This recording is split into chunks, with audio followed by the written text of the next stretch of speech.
Reunión entre Igualdad e Interior ante el repunte de asesinatos machistas. En el orden del día, el sistema Biogen de seguimiento de mujeres víctimas de esta violencia, Grande Marlaska, ha anunciado que se van a revisar los criterios por los que un caso deja de estar activo, es decir, los criterios que deciden la supresión de las medidas de protección. Bien fuera porque se había archivado el caso, bien fuera porque habían sido absueltos, bien fuera porque habían sido condenados y habían cumplido la pena. Pero vamos a tomar las medidas para mejorarlo. A este sistema solo se accede tras la interposición de una denuncia, algo que sigue sin ser lo habitual.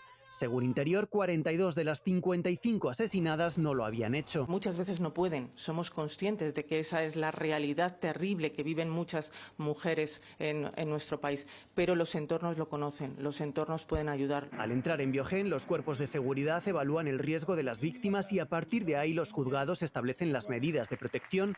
Su seguimiento también depende de Biogen. La idea sería perfeccionar los sistemas de valoración del riesgo y, por supuesto, los casos que han merecido una calificación alta como riesgo, no bajar la guardia y mantener el seguimiento de la protección. Aunque apuntan, la solución es compleja y también requieren mejoras en coordinación y educación. Se conocen nuevos datos sobre el caso de los espías. Según ha podido saber RTVE, un agente del CNI fue captado por espías estadounidenses destinados en España. El trato era dar información reservada a cambio de dinero. Hace unos días conocíamos que hubo 2 detenciones en septiembre y uno de ellos sigue en prisión. El Gobierno, a través de la ministra de Defensa, de quien depende el Centro de Inteligencia, pidió explicaciones a Estados Unidos. Se trasladó en su día, en su momento, las quejas por parte de España. Ante la gravedad de los hechos, también el ministro de Exteriores, José Manuel Álvarez, se puso en contacto con el embajador estadounidense en Madrid. Al final, los agentes de inteligencia de Estados Unidos fueron expulsados. Los hechos se pusieron inmediatamente en manos de la justicia. Surgió como consecuencia del propio trabajo que realiza el Centro Nacional de Inteligencia, que detectó que se estaban realizando unas conductas irregulares que podían ser constitutivas de delito. La corresponsal de Televisión Española en Washington preguntó sobre este asunto al asesor de Seguridad Nacional de la Casa Blanca. Feedback from Spain, any disappointment for the Spanish government? I have no comment on that report today.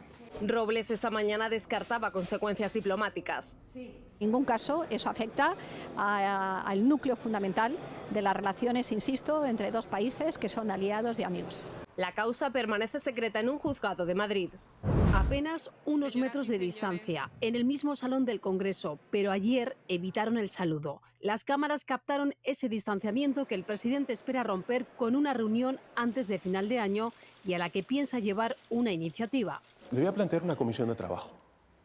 Creo que es importante que los dos grandes partidos políticos trabajemos con un horizonte de acuerdo. Sobre la mesa 3 temas: la reforma del sistema de financiación autonómica, la eliminación del término disminuido del artículo 49 de la Constitución, pero sobre todo el desbloqueo del Poder Judicial. Sánchez insiste en que el PP debe respetar el mandato legal. El planteamiento que está haciendo el Partido Popular es: nosotros lo que queremos es, primero, que se cumpla con nuestras condiciones para cumplir con la Constitución. Génova le reprocha que se entere por la prensa del orden del día e ironiza después del encuentro del PSOE con Junts en Ginebra. Si esa hipotética reunión que quiere mantener va a ser en territorio nacional o en el extranjero. Como no nos ha aclarado si va a haber mediadores o no.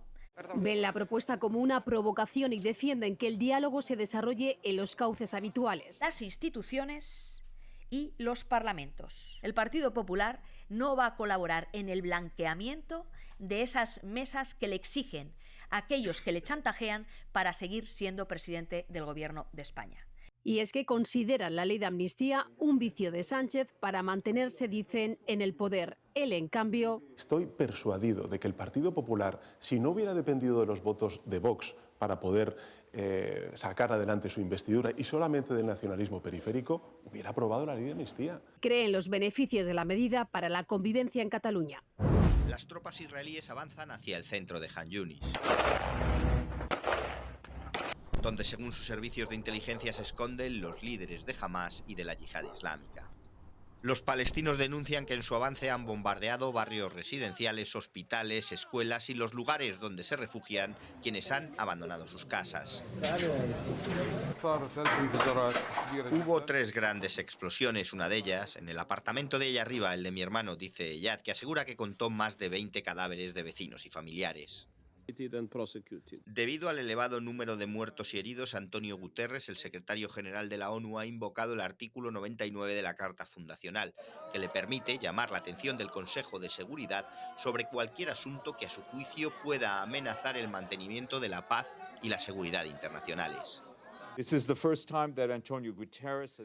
la primera vez que Antonio Guterres ha hecho esto desde que llegó a su cargo, ha dicho su portavoz. La Liga Árabe ha respaldado a Guterres, pero el ministro de Exteriores israelí le ha acusado de ser un peligro para la paz mundial porque asegura que el verdadero enemigo es la organización terrorista Hamás. Israel ha repetido que su objetivo no son los civiles, sino acabar con la organización integrista. El primer ministro, Benjamín Netanyahu, ha dicho que pretende que el ejército mantenga el control de la franja una vez que haya acabado con Hamás y con las otras milicias islamistas para garantizar la seguridad de sus ciudadanos.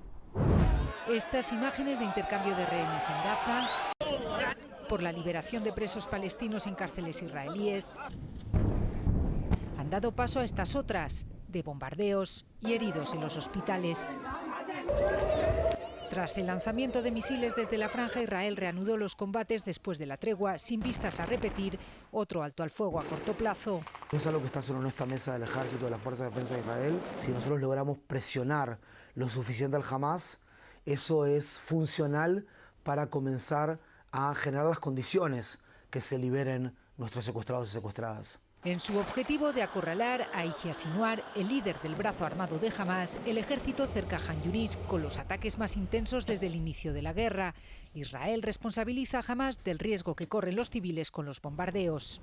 Se ha incrustado, se ha mimetizado dentro de la población civil. Nosotros entendemos que si nosotros logramos desmantelar a Hamás en la franja de Gaza, eso va a traer mayor seguridad para la población civil allí en Gaza, va a traer mayor seguridad para la población civil acá también en Israel. El portavoz del ejército reconoce la dureza de los combates por la resistencia y sofisticación de Hamás de los últimos años. Todo lo que ha realizado no se pudiese haber realizado sin el apoyo claro de un país como Irán, tanto en financiación como en tecnología, como en todo tipo de conocimiento para el desarrollo de cohetes. Por eso, dice Israel, lucha contra Hamás en el interior de Gaza con la mirada puesta en otras amenazas en la región, como Irán y la milicia chií Hezbollah en el Líbano. Los líderes de China y la Unión Europea han celebrado la primera cumbre presencial en 4 años. Sobre la mesa, las 2 guerras que más preocupan, la de Gaza y la de Ucrania. Sobre el conflicto israelo-palestino, han acordado impulsar el proceso político de la solución de 2 estados. Y sobre Ucrania, Bruselas ha pedido a Xi Jinping que ejerza su influencia sobre Putin para parar la guerra. Xi ha dicho que Bruselas y Pekín no tienen el por qué estar enfrentados por tener sistemas políticos diferentes. China está dispuesta a convertir a la Unión Europea en un socio comercial y económico clave. Europa compra a China mucho más de lo que le vende y quiere equilibrar esa balanza. El primer ministro Sunak ha alardeado de que esta es la legislación más dura jamás presentada por un gobierno británico y asegura que solamente así se puede atajar la inmigración irregular. No voy a permitir que ningún tribunal extranjero bloquee las deportaciones a Ruanda, ha advertido, antes de añadir que ninguna ley de derechos humanos se pensó para que no se pudiera expulsar a los migrantes irregulares. Por tanto, Sunak endurece su mensaje, pero también intenta apaciguar al ala más a la derecha de su propio partido. De hecho, anoche dimitió el secretario de Estado de Inmigración, para el que esta legislación se queda corta y quien aboga porque el Reino Unido abandone la Convención Europea de Derechos Humanos. El expresidente peruano Alberto Fujimori ha salido de prisión después de cumplir 16 de los 25 años a los que fue condenado por crímenes de lesa humanidad. Señor presidente, siga, por favor. Y es una decisión muy polémica, avalada por el Tribunal Constitucional y en contra de la Corte Interamericana de Derechos Humanos, que pedía que no se le diera el indulto aprobado en 2017. Fujimori, de 85 años, gobernó a finales de los 90 con mano de hierro. Fue condenado por delitos relacionados con matanzas, secuestros y corrupción. Una adolescente de 14 años ha abierto fuego en su colegio de Briansk, en el oeste de Rusia, y ha matado a una compañera de 13. Después se ha suicidado. Además, hay 5 estudiantes heridos, uno de ellos grave. La atacante utilizó la escopeta de su padre, que llevaba escondida dentro de un tubo de papel. Según las redes sociales rusas, habría cometido el crimen por el acoso que sufría en el colegio.